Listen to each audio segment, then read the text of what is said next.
behalf of our South West double act, our powerhouse MEP, ladies and gentlemen, please give an enormous welcome to William Dartmouth.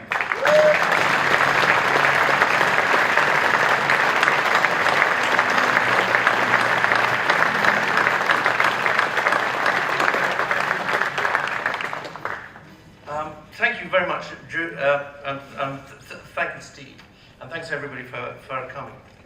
Now, this speech will feature some slides. Our slides are truthful, valid, accurate, to the best of our ability. But our slides probably don't have the production values of, for example, the well-known broadcaster Channel 4. Production values are, of course, one set of values, but there are other values. And as we in the UK Independence Party have consistently seen with Channel 4, and as Julia pointed out with great eloquence, Channel 4's values encompass falsehood, innuendo, smear.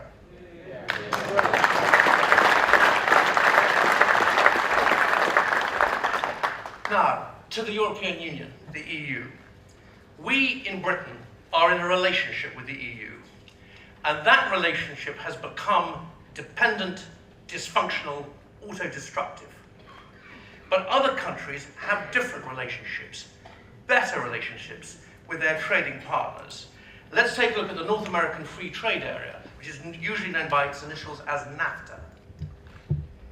In trade terms, NAFTA is approximately the same size as the EU. You can see that just over 70% of the exports of Mexico went to the two other countries in NAFTA. With Canada, the equivalent figure is almost 80%. By comparison, if you look further down the slide, with the UK and the EU, the figure is less than 45%, and that is falling.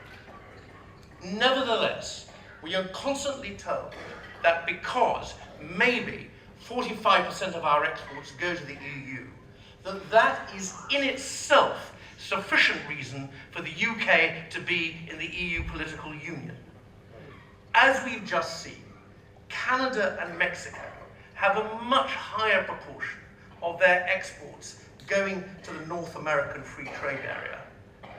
Notwithstanding, no serious person puts forward this as a reason for Canada and Mexico to be in a political union with the United States. They can't even find a Miliband brother to say that.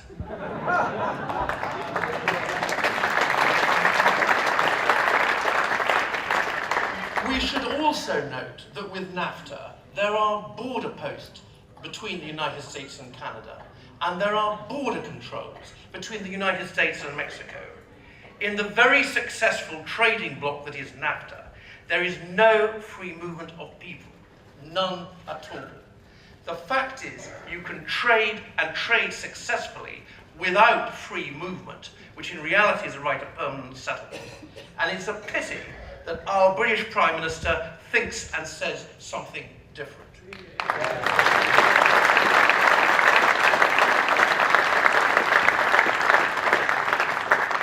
Now, to the European Union and trade.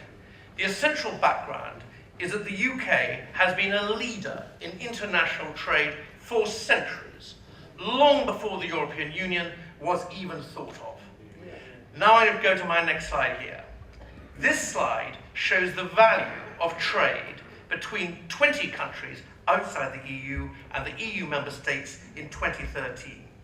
You will note, perhaps, the sheer value of this trade, 2,593 billion euros. To emphasize, in 2013, the value of this trade was worth more than the entire economy of France. For that matter, it was worth more than the entire economy of here in the UK. And indeed, it was even worth more than what Tony Blair was paid last year.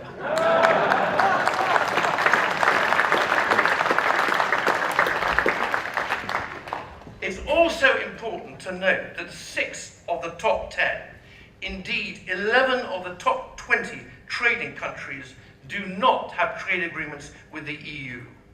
These countries trade with the EU within the framework and under the rules of the World Trade Organization. And that is one option for the UK after exit, and one option that is always available. The EU cannot block it. Now, next point. Many will assume that a member state of the European Union will inevitably export more per head of population than a country which is not a member state. Let's take a look at Switzerland, which, to be clear, is not a member of the EU. As the slide shows, Switzerland has consistently exported to the EU a multiple per head of that which we manage in the UK. The average is over 4.5 times. And by the way, all this trade takes place between the EU and Switzerland without any retainers being paid to Mr. Jack Straw or Sir Malcolm Rivkin.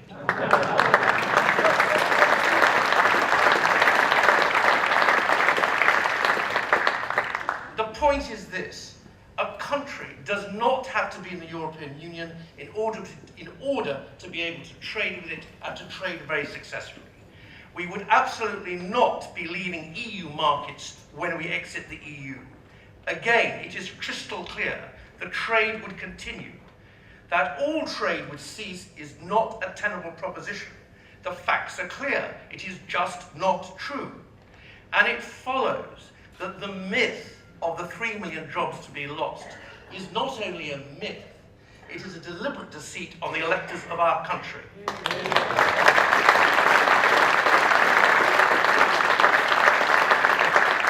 And it remains a deliberate deceit even when it is the leader of the opposition, let alone the leader of the Liberal Democrats, who says it. Our membership of the European Union is also justified on the basis of what they call influence. Now let's look at the facts. First, EU commissioners. Here's a slide, though I'm not sure that we need it. The facts are that the UK originally appointed 2 commissioners out of 13. We now appoint just 1 of 28. For the mathematically minded, the percentage of UK appointed commissioners has gone down to just 3.6%. And of course, when the Prime Minister appointed his spad crony, Lord Hill, also known as Lord Who, as the UK's commissioner, our commissioner isn't worth 3.6%.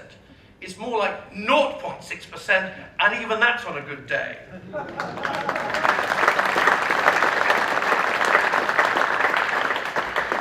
Now, second, let's take a look at MEPs from the UK.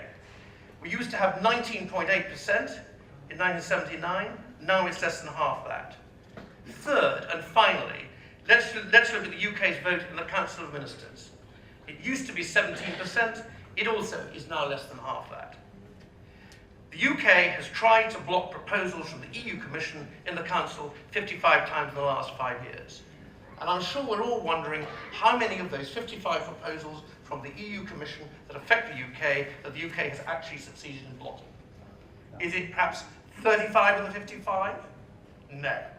Is it 25 of the 55? No. Surely it must be at least 10 of the 55. I'm afraid not. The answer is none. Niente. Zero. Zilch. Nil.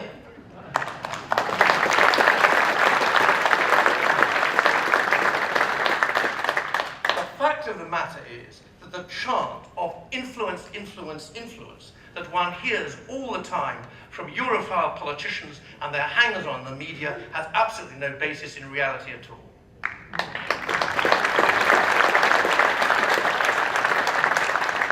We have no meaningful influence with the EU. Each new member state dilutes our influence. But bizarrely, and against our national interest, the 3 establishment parties are all cheerleaders for yet more countries to join the EU. They even want Turkey, with its population of up to 80 million. And by the way, if Turkey does join the EU, if David Cameron and Miliband and Mr. Clegg get their way, the UK would then have borders with Iran, Iraq, and Syria. Back to trade. When we exit the EU, we regain our ability to negotiate our own trade agreements for ourselves. To go back also to Switzerland, a country with an economy 1/4 the size of the UK's. Switzerland negotiates its own trade agreements, and this next slide shows how Switzerland has done. You can see the EU has trade agreements which Switzerland does not, with Algeria, Andorra, San Marino. Switzerland has trade agreements which the EU does not, with Canada, China, and Japan. It's not just Switzerland. Chile, New Zealand, Iceland, amongst other countries, unlike the UK, which is in the EU, can negotiate their own trade agreements. We cannot, so long as we remain in the EU. And Chile, New Zealand, even Iceland, all have trade agreements with China. By comparison, the EU does not, will not anytime soon, and in consequence, the UK does not. On trade, it is crystal clear, indeed, as with everything else, that UK exit is the best way forward for the future of our country.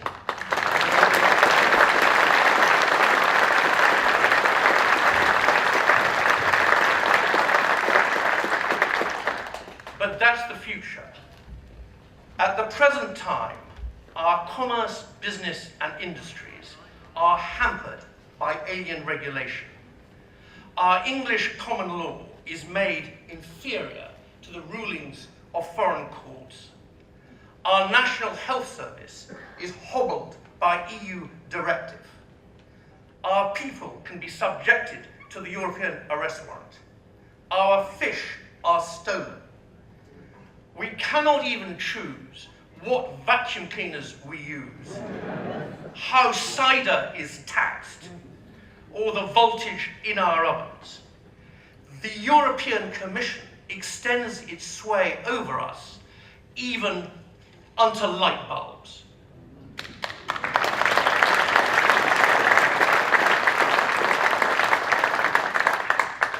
Shimon Peres once said, "People age, dreams are ageless."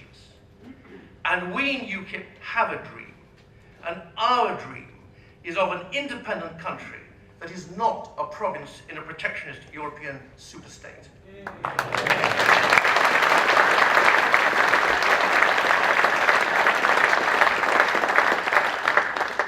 That is international and outward-looking, that can make its own choices, that controls its own borders, that has an ethical policy on immigration, that is self-confident, and above all, believes in itself.